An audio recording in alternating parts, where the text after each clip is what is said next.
Hi, welcome to the Get to Know My Taste book tag. I got this tag from an autistic reader. I don't know who originally created it, but it consists of 15 questions, and these questions are a bit long and specific. They're kind of like school textbook questions. They'll be like one question with multiple questions within it. As always, whenever I do a tag video, the questions in their long original forms are in the description if you would like to do this as well.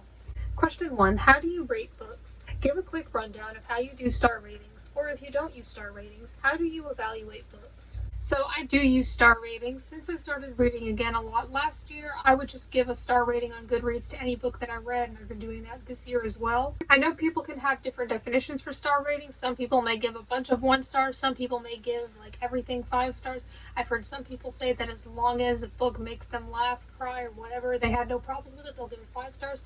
And other people are a lot more conservative with their stars, and they will not just give any book 5 stars unless it was absolutely amazing, and for some people 5 stars is very rare. So for me, 5 stars is definitely not rare. I would say that I enjoy most of the books I read. I haven't given a book 1 star on Goodreads at the moment, but not all the books on there are rated because some of them I read years ago. I don't know what my rating would be. So it's possible that I read a book at one point that I felt was 1 star. It's possible that a 1 star rating will come from me soon, but I don't want to say any more than that. So yeah, for me, 1 star would be just like I didn't like it at all. It was very boring. Maybe I had some big issues with it. 2 stars would be it was pretty bad, but maybe it had a few redeeming things in it. Maybe it ultimately had some good message or some little things I liked about it. For me, 3 stars would be like it was okay. It wasn't amazing. Maybe I wouldn't read it again, maybe just once. I'm kind of going based on how I would rate movies on Letterboxd as well. That's kind of what I'm thinking of when I'm thinking of these things. But yeah, 3 stars would be maybe it was okay, but ultimately not all that great. 4 stars would be pretty good. Maybe I had some issues stopping it from becoming 5 stars. Maybe it was a little boring at times, but ultimately pretty good. And then 5 stars for me does not mean perfect or flawless. I understand that for some people it does, but for me, I think that it just means like it was really good. It could mean amazing or perfect, or it could just mean maybe more of a 4.5 rounded out to 5 because on Goodreads there are only whole star ratings. But I give a lot of books 5 stars because why not? Now, I understand that for some people, maybe even if they don't have an issue with the books, they might give it 4 or 3 stars just because they didn't absolutely love it. And I have done that too. I have thought about maybe doing it a little differently in the future. But part of why I don't have a problem giving 5 stars, especially to smaller authors, is because I guess it's not the same thing as rating like a local small business. But especially with really popular authors, like if you rate their book 1 star, it's not going to hurt them much. But it's just, I'm kind of like, why not? I know they put a lot of effort into it. Now, I know an author can put a lot of effort into a book, and that doesn't mean that I have to like it. But I'm just saying that I'm kind of just trying to help them out, not just to be nice, though. Like, I do genuinely like the book, and I will rate them honestly, even if they are a smaller author. But I'm just saying, like, I saw no issue with it, basically. But maybe I will become more picky with my ratings in the future. That wasn't exactly a quick rundown. But yeah, I use star ratings, and oftentimes, usually if I'm doing a review video, I will mention that rating in the video. Question 2. How do you approach reviewing books? What's your review style? Are you analytical, emotional, casual, or structured? I think that I have a little bit of a structure, but nothing too strict. And I do feel emotions very strongly, but I guess I at the moment don't really get emotional in book reviews. They feel more analytical. My videos used to be completely scripted, and now I'll have some notes or questions. You can see with my notebook where I have the questions for this video, but I will mostly improvise or have an idea of what I'm going to say, and I found that that system works better for me. So I do think I'm more analytical, but it's not just based on how well written a book is. I will go into those things, but I also think about how the book made me feel. If I was interested in it, did I care about the characters, things like that. Like, I rate books based on how much I enjoyed them, not how great of pieces of literature they are. Yeah, that's what my ratings are based on. I did write down in my notes a basic pattern that I seem to generally follow in my review videos. So I mentioned the book I'm reviewing and who wrote it. I may mention how I heard about the book. Maybe I heard about it from a booktuber or someone I know, what got me to read it, why I was interested in the book. And I talk about what the book is about. Usually I don't give spoilers. If it's a really big book, like something in the Hunger Games or something, I may get into that. And of course I will always say if I will. I'll talk about what I liked and disliked about the book. And then I give my closing thoughts and conclusion. It's usually then where I'll say my rating of it. I'll talk about if I've read anything by the author before, if I plan on reading any more of their books. If the book is a part of a series, do I plan on reading more of the series? And I encourage people to give their thoughts as well if they've read the book or anything by the author, or just any thoughts that are on their mind. So I think that my reviews generally seem not emotional, but they are based on emotions, but also just how much I enjoyed the book. My review videos aren't really split into sections. Maybe I'll do that in the future. Those seem to be some of the main things I say in them. Some reviews I can go on for way longer if I have a lot of specific things to say, and others not so much, especially if they're shorter books. Question 3. What's the book that made you a reader? Whether it was your first favorite or the one that got you hooked. What book started it all? So I've talked about this book before, and that is It's Not the End of the World by Judy Blume. I read this in 5th grade during a time we would have, I think it would be every day. We would have silent reading for, I think, 30 minutes, and we would have bins based on the reading level we were at, and I picked up this book early on in the school year. I'm not sure what drew me to it. I know that a lot of people may not like these newer, more modern, minimalistic covers of her books. And while generally I don't like minimalism designs, especially when the designs of something like a logo or something used to be more detailed, I usually do like the new designs of the Judy Blume books. I mean, at this point, these designs are over 10 years old. Maybe because they're nostalgic for me.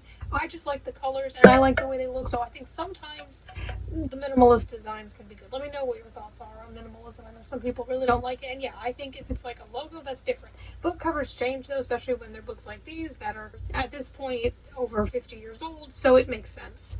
But anyway, I did read before. I didn't never read, and I did read outside of school sometimes, but between liking other things and having trouble focusing, I would not always do that. I know that when I read this book, I really enjoyed it. It's a middle grade novel about a girl whose parents are getting divorced. That wasn't something that I could relate to, but I still found it interesting. I'm not sure why. Maybe it was just easy to understand. Maybe it was fun. It was contemporary, so I guess there wasn't anything too crazy or complicated in it, and I just liked it. And I read more of her books, and now I've read most of them. So I just read this book and would get some other Judy Blume books from my school's library, all the ones they had. They had a few others. So this one definitely helped. It was a pretty impactful book for me in my reading journey throughout my whole life. I have made a video, it's one of my oldest videos about the books that made me fall in love with reading. I talk about the books that helped me get out of a reading slump that lasted a few years, or more so just I wasn't really thinking about reading, I was focused on other things. Yeah, this book was definitely very helpful for that. Question 4. Do you have a genre niche? Are there certain genres you gravitate toward, or do you read widely across genres? Contemporary is definitely my favorite, and I read a lot of that. But my channel does not just focus on that. It focuses on a lot of books. I wouldn't say that I read everything, but I am open to reading other genres. In the past few years, I have read fantasy, a little bit of horror, dystopia, even a little bit of science fiction, which I'm still trying to learn to like a bit more. I have read other genres. I've read a lot of nonfiction. So I don't just read one genre, but I definitely have my favorites and my preferences. But I do think maybe I could say I have a wide reading taste, or at least I'm getting there, or at least I'm experimenting and seeing what I like. So I definitely don't just read one genre. If you do, though, then I understand. Like, if you've tried others and they're just not for you, that's okay. It's great if you're just reading it all, but yeah, I am exploring more genres as we go. Question 5. Do you generally prefer character-driven or plot-driven stories? I think I prefer character-driven stories. I think that's important to me. I've said earlier in this video I like to care about characters. If I just don't care about them and what's going on, then I may not really care about the story. And usually I care about them. I think I'm generally pretty caring and sympathetic. It may be harder when it's fictional, though. Then they're just not real and I have to care about them and I have to feel like they're real. But there have been times where I've read or watched something and just for whatever reason didn't really care about the characters or their goal. Or sometimes it's the goal itself that's the problem. So in that case it could be the plot. But sometimes maybe the characters were unlikable, or I just did not care about the story and I didn't care whether they achieved what they wanted to or not. If you're reading or watching something, generally you want the main characters to succeed in whatever they're trying to do, and usually I do as well. Usually I care, but yeah, I think that character-driven is pretty important to me. I'm trying to think of what plot-driven would even mean. I mean, yes, you can advance the plot, but everyone has emotions, so I mean, wouldn't there be some sort of emotions or relationships involved? Well, I'd say relationships involved in most things unless someone's doing something alone. So yeah, I think character-driven is pretty important to me. I want to read about characters that I care about, that I can relate to. Even if they're like non-human creatures, there has to be something. Or at the very least, they need to be, if they're like very different, they need to be interesting enough for me to like them and care about them. I want to read about meaningful relationships. They don't all have to be like romance books. I just mean I want some meaningful, perhaps realistic relationships between friends or family or whoever. So stuff like that. I like dialogue. I don't mind if characters spend a lot of time talking. Some people don't like that. They just want to get on with the plot. But I don't want to just read something where the point is to shock and excite me as much as possible. Some people might like that. But I want to read about connections and stuff. Like I said, I want to care. So I think I definitely prefer character-driven stories if I'm understanding that question correctly. Question 6. What's a book you love so much that you don't care if others don't like it? What's the one book you love enough for everyone? Well, I don't think I need anyone's permission to read a book, so this could apply to any book that I like. But one does come to mind, and that is This Song Is Not For You by Laura Nallin, which I read earlier this year and declared it my new favorite book. I had favorite books before, but it had been a while since I read those, so I wasn't sure what my favorite book was, but I decided this is it. So yeah, it doesn't matter to me with any book I like if other people like it or not. This book has a pretty low average rating on Goodreads, and it just seems to be getting lower. I know that this author has other books that are more popular, so that maybe people read this one and they didn't like it as much. I haven't read the others yet. I definitely want to read If He Had Been With Me. I think that's a duology, so I definitely plan on reading that at some point, seeing if it's anything like this. If it is, I might like it. Or maybe I'll just like her writing style, but I really liked this book. A lot of people don't like it, it seems, but that doesn't matter, because all those people are just, like, the people who contribute to the average rating are a group of people, and then there's me, and one person can like it, if that makes sense. So I like it, and I read it even after seeing the reviews. I didn't read any of them, I just saw the average rating, and it kept going down, because it was like a few months before I read this after I got it. And then when I read it, I loved it. So it just depends on your personal taste. This definitely is not for everyone. Like I said, I rate books based on how much I enjoyed them, not based on how great of literature they are. I don't think this was poorly written. Some people might think so. But not everyone is interested in some contemporary young adult romance involving a love triangle and kids in a band and stuff like that. I mean, that's pretty much what it's about. But it has, in my opinion, some great messages and themes, and I liked it. It worked for me. I think it's for me. Not everything is going to be for someone, but it is for some people, and it matters to the people who like it, which is kind of one of the whole points of this book.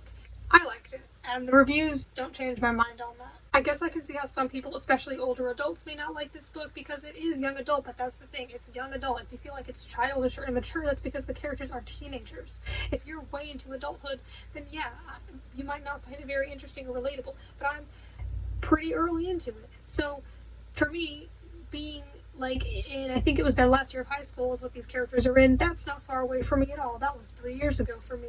So yeah, not for everyone, and even if you are that age, you're not going to relate to it because everyone's different. But I liked it. Question 7. What's a book you love so much that if someone doesn't like it, you know your reading tastes don't align? The book or books where a difference of opinion is a strong indicator of different reading preferences. So I thought about this. I don't think I would say one book for this. I don't think there's one book where it's like, oh, you don't like that book? Well, then we just can't get along. Our reading tastes just don't align. Like, nothing comes to mind for that, not even my favorite books.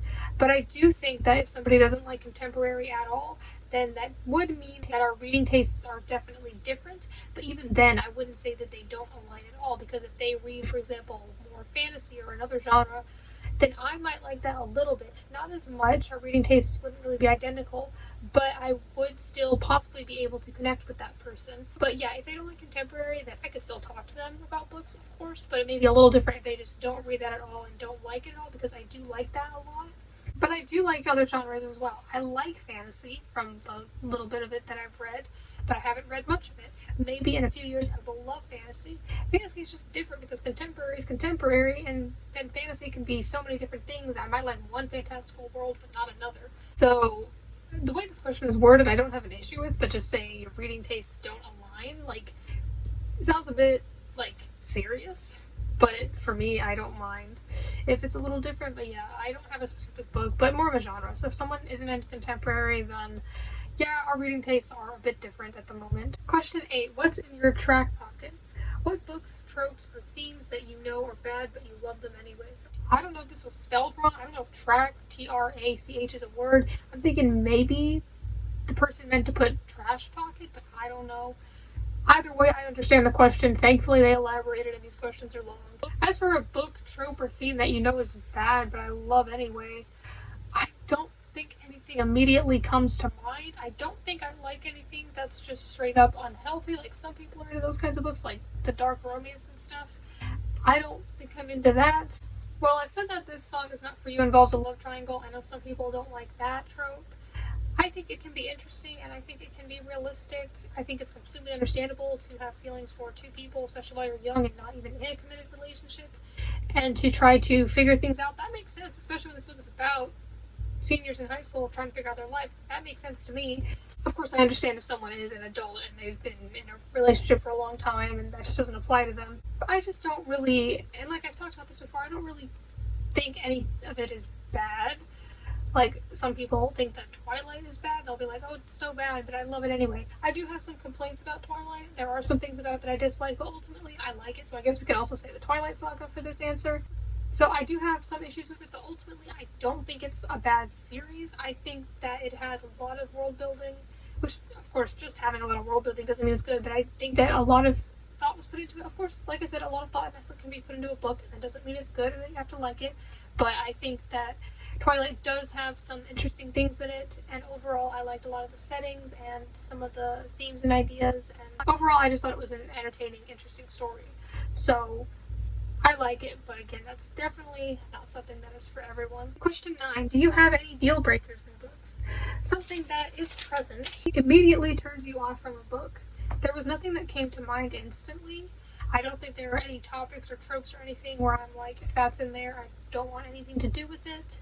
Maybe I just haven't come across that yet. So no, I don't know if I have any deal breakers. I don't think there's been a time where I've read a book and then something came up and I instantly just DNF'd it. It was like, no, I'm not going to deal with that. Maybe that'll happen in the future though, we'll see.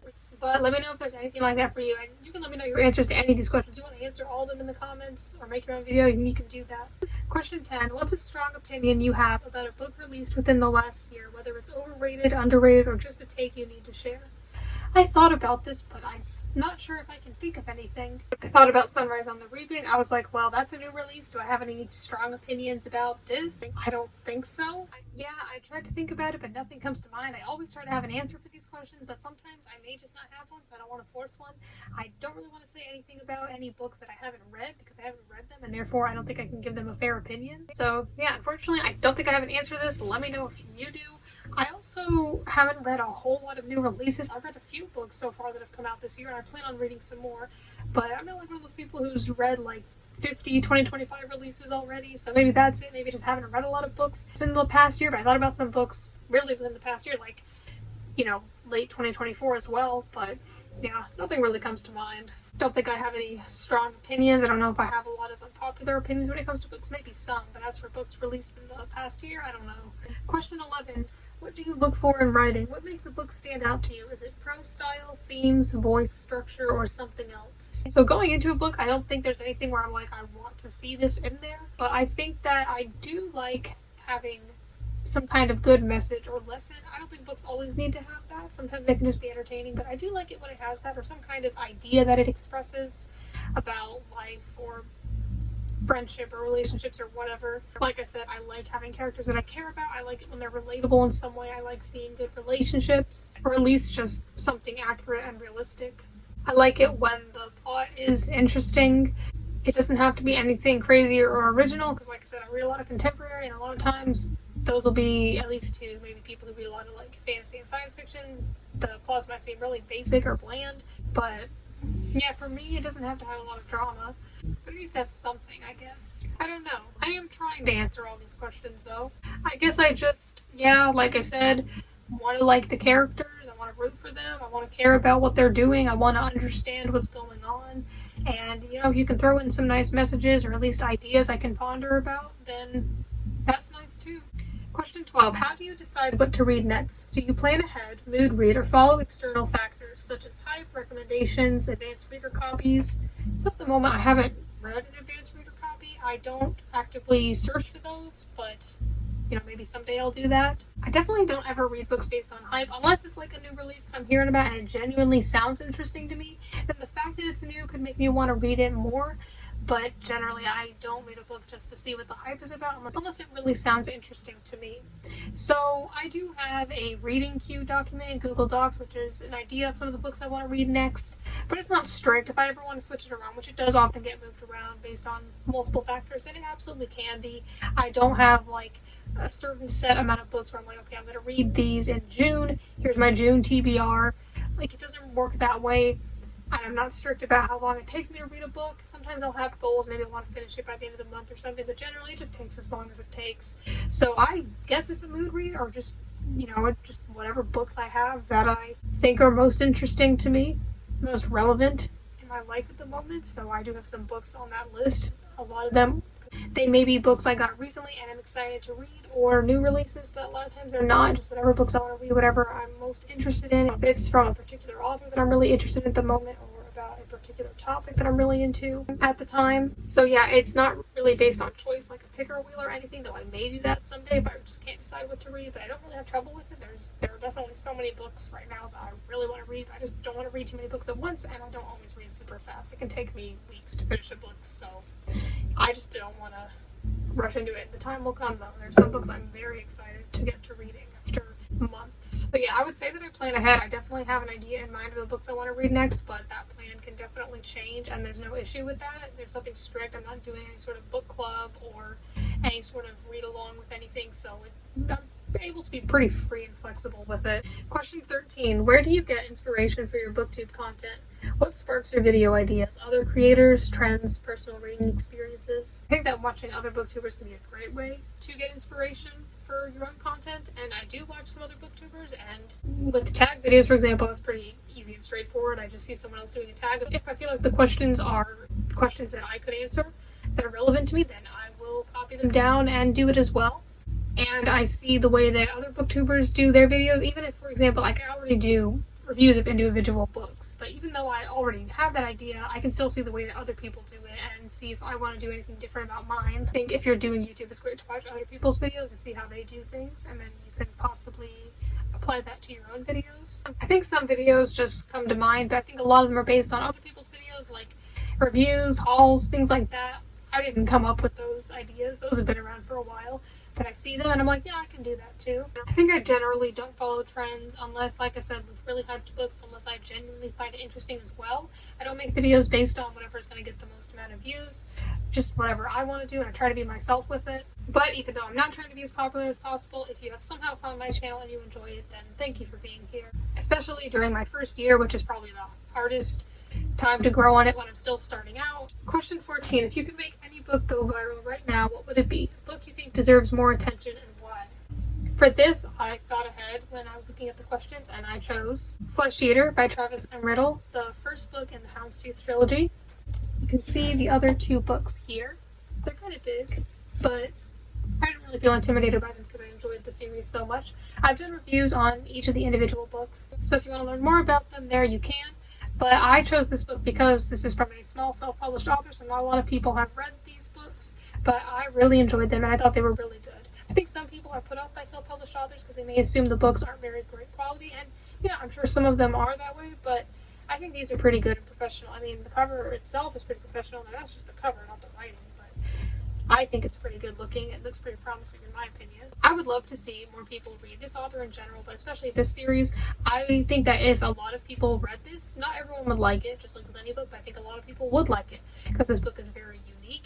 It involves anthropomorphic characters, and the main character is a fox named Cole, and he has been in this really weird situation. I can't really say what it is because the book eventually reveals that, but just look at the title. He's been branded as a flesh eater, so he's considered that, and now he's like on the run from the government, but you don't know at first exactly what happened, and he's trying to get people to help him out, and he's trying to earn some money so that he can clear his name, and he wants to enter a spider bag racing competition. So in this world, just like this completely different fantastical world, spider bag racing is a sport. Like, the spiders are really big, people race on them.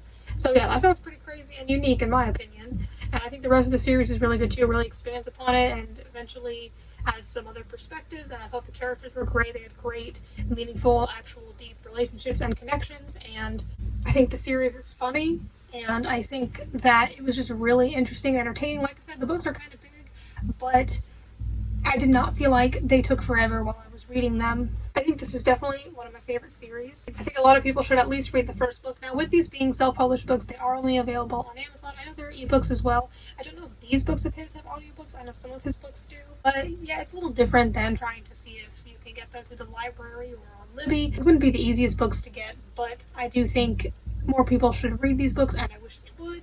I would like to see what more people think, because I think that these books are crazy in a fun, intriguing way. They're really weird, but it was in a I can't stop reading kind of way. Not this is weird and gross, I don't want to read this. It wouldn't be everyone's thing. I do think that a lot of people would like these books if they read them. Yeah. So yeah, I would love to see that book and that author receive more attention. I can do my part by talking about his books on my channel. There are just so many really popular books that so many people talk about, and that's fine. But while I do read some popular books, I would also rather be reading a lot of smaller self-published authors' books so that they can get the attention that I think they deserve and help them out financially as well. Final question, question 15. Who are some booktubers with reading tastes similar to yours? So when I thought about these questions, there weren't really any that came to mind instantly. I have a few favorites that I watch, but they pretty much have some pretty wide tastes, I would say. I think I still need to find some booktubers like me. They'd probably be smaller ones who like a lot of the things I like a lot of contemporary, especially middle grade and young adult. There is the YouTube channel Colby Sharp, who sort of could be considered a booktuber, but he's more of a teacher tuber, and he does talk about books, but that's from like a teacher's perspective, but he does basically do reviews. So it's pretty much the same thing. He definitely belongs on BookTube, but he's a 5th grade teacher who talks a lot about mostly middle grade and children's books, and I do still like a lot of middle grade, so I've heard about a lot of really interesting sounding books from him, so I do plan on reading a lot of books that I've heard about from him. I actually just today, at the time of filming this, put a book on hold that I heard from his channel, so we'll see how that goes, and you'll see it in my recent library reads video. My next one, that is. So I would say that we have some similar tastes in terms of like the categories. As for the genres, yeah, I haven't found many yet.